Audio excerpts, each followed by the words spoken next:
Welcome to the Concepts College of Sciences again. I am Nadeem Ashraf Awan, and today we are going to discuss the conditionals once again. We discussed in the earlier two episodes the first and the second conditional, and let's have a little review of them. If the weather is nice, I will go to the beach. This is, as you remember, is the first conditional, and the first conditional we use it for possible future actions, present or future actions. When we say if the weather is nice, I will go to the beach, we mean to say the weather may be nice, so we may go to the beach. In the second conditional, if the weather were nice, I would go to the beach. That is used for unreal situations. And when we say if the weather were nice, we mean to say that the weather actually is not nice.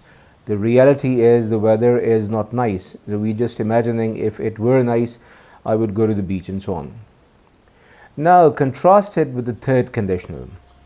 If the weather had been nice, I would have gone to the beach. Now you can see the difference between the structure of the three conditionals. In the first conditional, we are using the present form of the verb in the if clause and the future form of the verb in the main clause.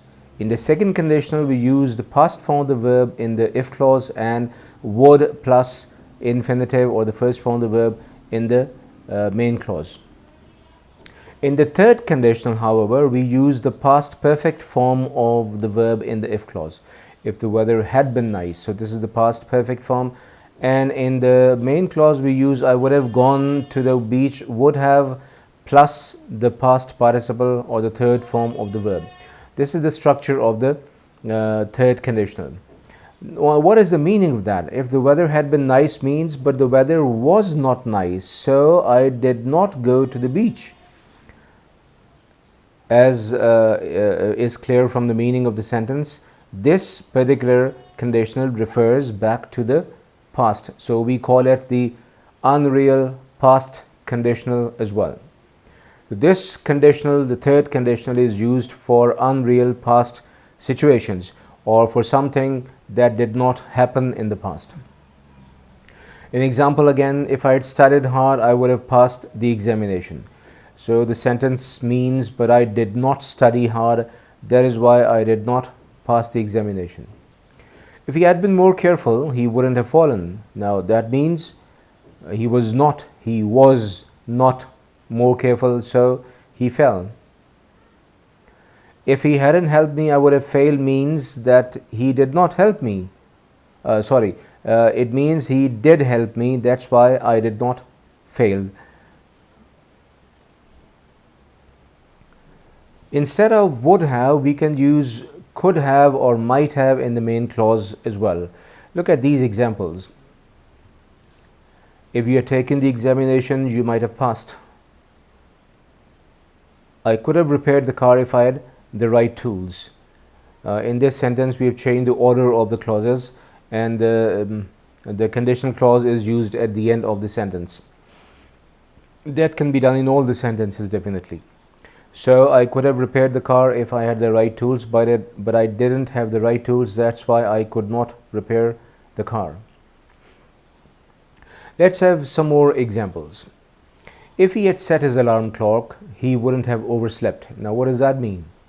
It means, as you have already understood, that he did not set his alarm clock. That is why he overslept. The second example, if I had seen you at the party, I would have met you. Now what does that mean now? Does it mean I saw you at the party, or does it mean I did not see you at the party? Definitely. It means I did not see you at the party. That is why I didn't meet you. Another one, if I had had a camera with me, I would have taken a photograph of the beautiful view.